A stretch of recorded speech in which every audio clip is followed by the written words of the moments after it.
We had two very last minute cancellations, so I truly appreciate.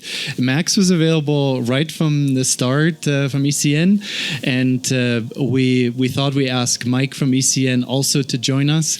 All right, well let's get started. So the topic is South Africa ready for the cloud from a telco perspective? We obviously have this sort of topic also pop up elsewhere in the world, where just from our perspective, we see that maybe 75% of new customers are now deploying in the cloud. There are still quite a few folks who like on-premise because they maybe have their own data center and so on. But I'm quite keen to understand a bit what your perspective is if South Africa is ready. But before we maybe go into that, so the first question would be, and I'm totally going analog. I know Roman was going with his phone this morning, but I'm going back to the old paper. How would you evaluate the current situation of cloud infrastructure landscape in South Africa? Firstly, Klaus, thank you, and thank you to Porta for inviting us. I think we've gone on this journey with you guys, and we appreciate the opportunity, and we're enjoying the relationship. I'm Mags Moonsamy, the Chief Sales Officer of ECN, and I've got with me Mike Britz, our Chief Technology Officer. I think to answer your question, I also want to give you some context to what our business does and where we're playing at. So it might not be relevant to everybody else because we're in different sectors of the market. We play mostly in the SME and the SMME space, in the micro business space. So for us, seeing the cloud adoption, I mean, the current landscape in South Africa is quite interesting. We've got a lot of stuff that drives cloud for me is data centers, is connectivity. And if you look at the data center space, we've got the global players now, Microsoft Azure, you've got AWS that's in South Africa. I think Google's going to be here soon. They've got more, they've taken more capacity through other networks, but they haven't really got presence. I see connectivity prices coming down. I see customers in terms of regulations. I see regulations driving the adoption of cloud in different sectors, the banking sector, the medical sector. However, I think that's going to be expanded soon. We do have our challenges, though, that I must put out there. Although we've got a lot of fiber, wireless, and 5G services around the country, it's spotty. It's spotty. We do a lot of broadband services. To do proper cloud services, you're going to need high-end connectivity, and some of our connectivity is not conducive to that type of environment. So where we are right now, I would say in the SME market, you've definitely got cloud adoption going mainstream.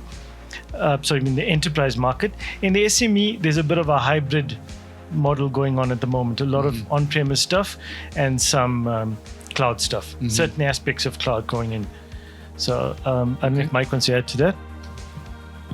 Yeah, thanks, Klaus, for the opportunity and a little bit of a last-minute thing. So it's really nice to meet everybody, and hopefully we can have some good chats after this as well.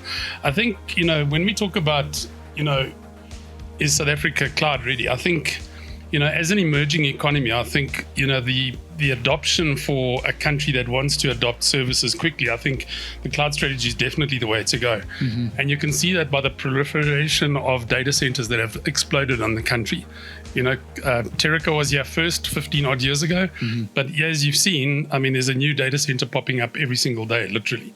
So obviously the global players are seeing that, cloud adoption in South Africa and for the rest of Africa is a big thing.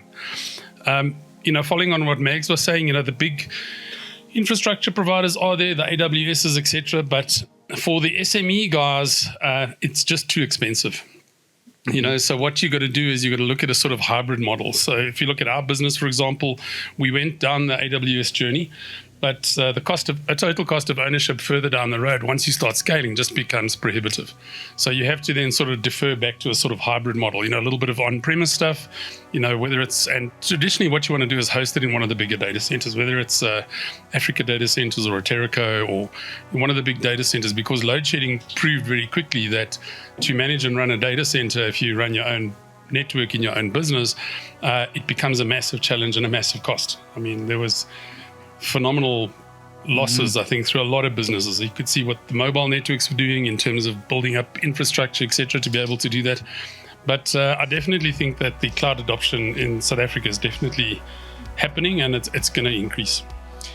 So if I think, thanks for your perspective. So if I understand that correctly, Max, I think what you said earlier, you see in SMEs, there's a bit of a difference between, yes, there is cloud adoption for sort of cloud services like file storage or storage, things like that, connectivity and so on, but maybe not yet from the communications point of view. Like, do you see voice communications, that sort of thing being seen favorably among SMEs also to use cloud services for that?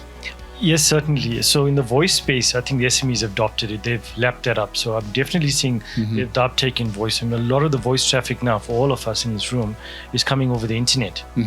So you can see that's working. But where I think the stumbling block is when you're doing data service or you're hosting mainstream CRMs in the cloud, the security service that you need behind that, that's where the stumbling block is. The SME market can't really go down that road. It becomes the cost is too high. Whereas in the enterprise market, they can move everything into the cloud. They have that financial cloud. And I see the adoption greater there on that, in that space, in the enterprise space. In the SME space, it's a bit of voice, cloud PBXs, and generally they separate their network and sometimes even run two different connectivity methods to separate that. Right, just from a resilience point of view. Yes, yeah. Okay, interesting. And so one thing I noticed you saying is that you feel regulation actually helps with cloud adoption. How does it do that? Does it force SMEs or enterprises to look into it, or what's the regulation role there? So that's an interesting one. The regulation in South Africa, we've all got POPIA now that we got to all follow that rule. And although it's regulated, we need to do it. It's very expensive. It's difficult to do. But I think it's starting to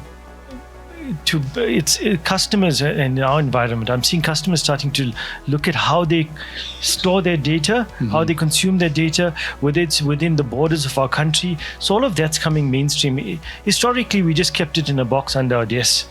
But now, if you're in the banking sector, if you're in the medical sector, in the finance sector, you got to store their data correctly.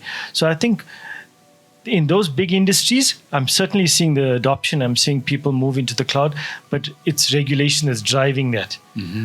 So, yeah, I hope I've answered that adequately. Yeah, that kind of seems to sort of reflect also what I see in some markets, say in the United States. They obviously have, or in Canada as well, there is quite a lot of regulation about how to store health and financial data and so on. So there's some certifications that you have to meet, and it's very difficult to do as a small and medium business. Yes. So sometimes you just have to go with one of the providers that already has that certification. Correct, yeah. Okay, interesting. Very good. Max, I think ECN recently posted an article that our content marketing team, I guess, found listing the benefits of cloud PBX over traditional PBXs. How do you see the cloud uptake? Are folks, I know we had already briefly touched on that in the previous question, but do you see now more and more businesses going the cloud PBX route versus the traditional? Klaus, I think we're perfectly positioned to answer that question. I'll tell you why. Because I don't know if you're aware, but we used to be the sole distributors of Panasonic and Siemens PBXs in South Africa. Yeah. And through our history, we've seen the transition. I'd say over the last 10 years, we've seen a lot of our traditional customers asking for cloud services. And in all honesty, in the market, again, I play in the SME and the SMME market, the mainstream PBX brands, if you talk cloud with them, it's very expensive. And it was a deal breaker. It was a hurdle for the SME market. So many years ago, probably about maybe 8 to 10 years ago, we started building our own PBX. And very recently, not so recent, when we partnered with you, we were given the ability to run the Porta PBX on the back of our network. And that has given us a price point to compete actively in the market. We're able to now sell a cloud service at a price point that the SMEs can take in. So I'm definitely seeing the uptake. We've got, I don't know what's too confidential, but if I tell you, if if I can say that, we've probably got north of 30,000 customers. That's voice customers and traditional PBXs through our history. We're now seeing our resellers, we're a reseller-only business, is starting to adopt the cloud service and transition those traditional PBXs into cloud services. So it's happening. It's definitely happening in our space. We see great traction in that. So in the PBX space, we're quite happy with that. However, the traditional PBXs that we sell, we still sell those. That is still moving in the market, but I track the trends, and I can tell you, cloud is definitely catching up with that. Yeah. Okay, interesting. I think from my perspective, what I can sort of tell the difference is maybe even still 4 or 5 years ago, when folks talked to us about cloud PBX or PBX services in general, maybe not specifically about cloud PBX, but there were way more questions even still 5 years ago about, well, what happens if the connectivity goes down? What's the backup? Can I have a on-prem version of your cloud PBX? Versus now, we don't seem to get these sort of questions anymore. So I think that shows me, it's not representative, of course, but it seems to show me that there's way more growth, and infrastructure is way more mature than it was even still 4 or 5 years ago. Yeah, Klaus, I think that's quite interesting. I think, to echo what Mags was saying, I think in the SME space, the guys are a lot more keen to try cloud services. The reason being is they don't have to invest big money to be able to do that. And I think what led that charge was Office 365. I mean, a lot of you around the room here will remember when you still had a mail server in your server room and you used to back up records and stuff like that. Office 365 changed the landscape. And nobody asked questions, why do you want to do this? People just adopted it. So if you talk about PABXs, I think we've seen a massive adoption. You know, people don't buy physical hardware anymore, you know, unless for some reason the organization has a mandate to be able to have some sort of asset value sitting on their books. But the benefits of having a cloud PBX over a traditional on-site PBX is just like, it's a no-brainer.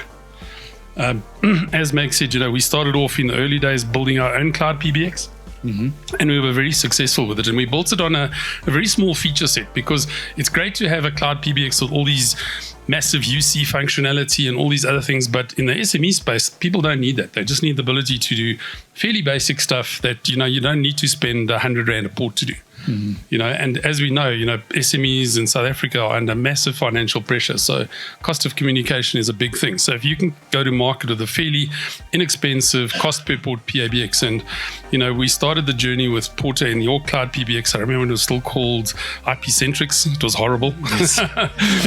But your current cloud PBX is really, really nice. I mean, the feature is really good. And if you buy the front ends that come with it in the add-on mart, those things just give you such better visibility, you know, and we've had a lot of success, and we've essentially migrated our entire dealer base that we had onto Porta's Cloud PBX, and it really, really works well. We've also adopted the PortaOne mobile app. So we've deployed it in our business, and we've deployed it with 2 of our other channel partners. Really nice, sexy branding on the front. Really cool, works incredibly well. I mean, I use that nowadays. You know, people say to you, but you've got WhatsApp calling. Why don't you use WhatsApp calling? But WhatsApp calling has limitations. Whereas if you look at Porta's Cloud PBX and you know, the mobile app, it's pretty cool. Great. Thanks, Mike. Thanks for the feedback.